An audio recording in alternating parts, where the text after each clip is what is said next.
Hi everyone. আজকে তোমাদের সাথে শেয়ার করব আমার রিয়েল লাইফে ঘটে যাওয়া একটা স্ক্যামের ব্যাপারে। সেটাকে স্ক্যাম বা অন্য কিছু তোমরা নাম দিতেই পারো, তো আমার ভাষায় এটা আমি স্ক্যামই বলতে পারি। তার কারণ আছে অনেকগুলো, সেটাই তোমাদের সাথে শেয়ার করব। আর এটা ছিল একটা শ্যুটের লুক, তো এই শ্যুটের লুকের সাথেই ভয়েস ওভারে আমি সেই ঘটনাটা শেয়ার করতে চাই। তো আজ থেকে প্রায় বেশ কিছু মাস আগে একজন আমাকে তার বিয়ের জন্য বুক করে। তো আহ, ওর তরফ থেকে কোনো কনফার্মেশন কিছু ছিল না, যেহেতু কোনো অ্যাডভান্স আমাকে ফার্স্ট থেকেই দেয়নি। তো সেটা আমি কনফার্ম হিসেবে ধরিনি, কিন্তু সেই টাইমটা মানে এমন একটা ডেট বলেছিল যেই টাইমে খুব একটা মানে কারোর বিয়ে হয়েছে বা হয় সেরকম আমি জানি না। তো আমার প্রথম একটু মনে হয়েছিল যে এই টাইমে আমি তাকে কোয়েশ্চেনও করেছিলাম, তো আমাকে বলেছিল যে ওদের রিচুয়ালসে এরকম কিছু ওই টাইমেই বিয়ে হয়। তো আমি আর বিশেষ কিছু বলিনি।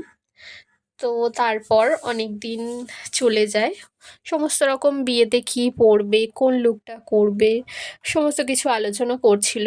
ইনফ্যাক্ট ও বারবার আমাকে এটাই বলছিল আমার মেকআপের ও খুব মানে ভীষণ ভালো, মানে ভীষণ বড় ফ্যান। আমি খুব লাইট মেকআপ করি, সেটা ওদের ওর খুব পছন্দ। তো সেটা ভেবে তো আমার ভালোই লাগছিল, একজন মেকআপ আর্টিস্টকে তার কাজের ব্যাপারে কেউ প্রশংসা করলে। তো সেটা তার ভালোই লাগে, আমার কাজের ফিনিশিং ভীষণ ভালো। আর তাছাড়া অন্য কারোর সাথে আমার তুলনা করছিল, যেটা আমার একদমই ভালো লাগে না। কারণ সে তার জায়গায়, আমি আমার জায়গায়, সবাই সবার বেস্টটা দিয়েই কাজ করে, বাট কারোর সাথে কারোর তুলনাটা করা আমি একদমই পছন্দ করি না একজন আর্টিস্ট হিসেবে। সে আমার ভালো বলুক বা তার খারাপ বলুক, দুটোই আমার কাছে খুবই একটা অকওয়ার্ড লাগে। তো বারবার আমাকে এইগুলোই বলছিল। তারপর বহুদিন যায়, তো অ্যাডভান্সের ব্যাপারে একবার আমি তাকে বলেছিলাম যে তুমি যদি তোমার ডেটটা কনফার্ম করো তো একটা অ্যাডভান্স দিয়ে রাখো তোমার মতো করে। তো সে আমাকে অ্যাডভান্সটা বারবার করে বিভিন্ন কারণ দেখিয়ে কাটিয়ে দিচ্ছিল। তো তারপর আমি আস্তে আস্তে বুঝতে পারছিলাম তো কিছু তো একটা গন্ডগোল আছে। সে আমাকে কন্ট্যাক্ট করেছিল ইউটিউব থেকে। সাধারণত আমার ইউটিউব থেকে খুব একটা কন্ট্যাক্ট আসে না মেকআপের, বেশিরভাগটা আমার ফেসবুক, ইনস্টাগ্রাম থেকেও খুব কম আসে, বেশিরভাগ ফেসবুক থেকেই আসে।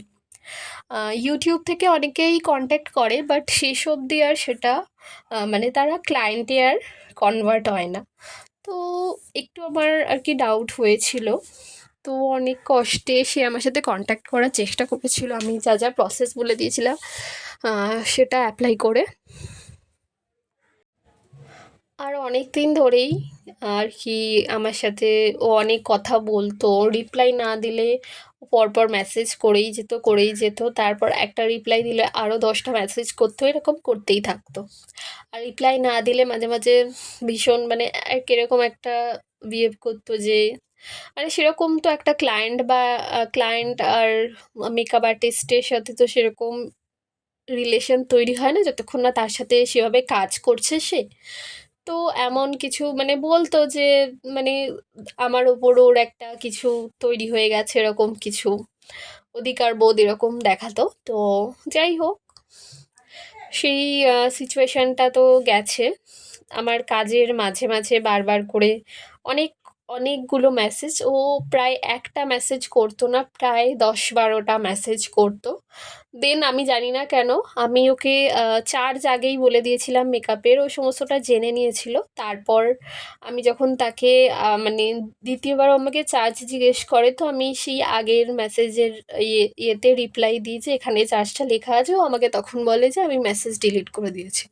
যদি কারোর প্রতি এতটাই মানে সে তার প্রতি মানে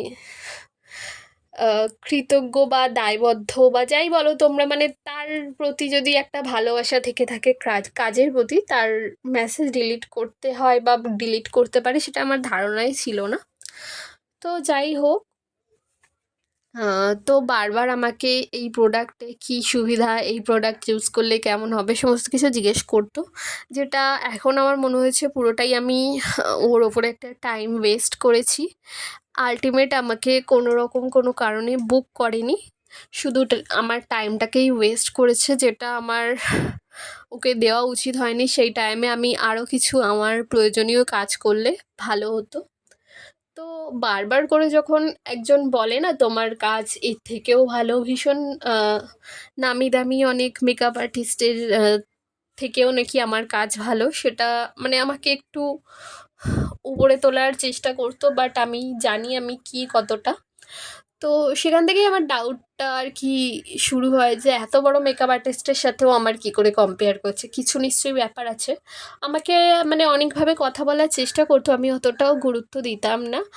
আর মেকআপ বা অ্যাডভান্স বাদ দিয়ে যাবতীয় যা কথা আছে বাড়িতে, কে কি বলেছে, কে কি করেছে, সমস্ত কিছুই ও আমার সাথে শেয়ার করতো। বাট একটা বাইরের কারোর সাথে এত কিছু মনে হয় না শেয়ার করা যায় বলে, বাট ও আমার সাথে করতো।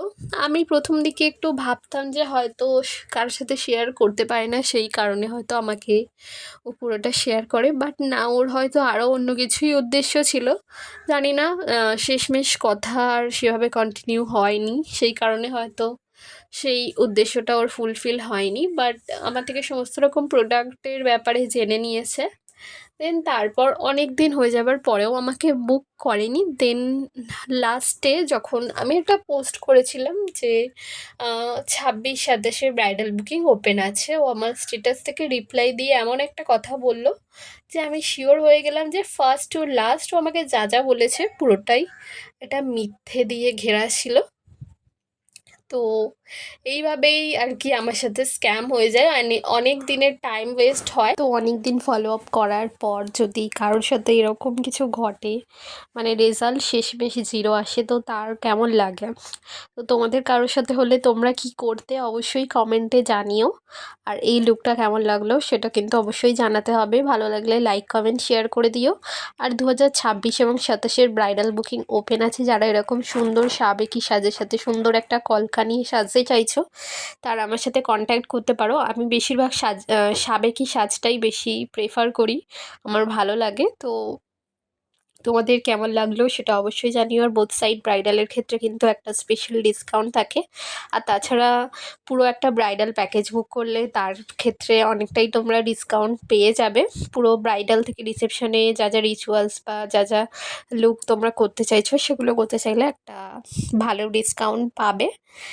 আর যারা যারা মনে করো যে পার্টি মেকআপ আর যে কোনো একটা স্পেশাল মেকআপের চার্জ একই রকম হবে, সেটা কিন্তু নয়। রাইস সেরেমনি বলো বা এঙ্গেজমেন্ট লুক বলো বা যাই বলো, সেখানে কিন্তু পার্টি মেকআপের আলাদা চার্জ হয় আর স্পেশাল একটা মেকওভারের আলাদা চার্জ হয়। অনেকে বৃদ্ধির লুক বা এই অন্যরকম কোনো লুক আর কি আমার কাছে জানতে চাও আর পার্টি মেকআপের চার্জে করতে চাও, সেটা কিন্তু পসিবল না। তো সবাই ভালো থেকো, টাটা।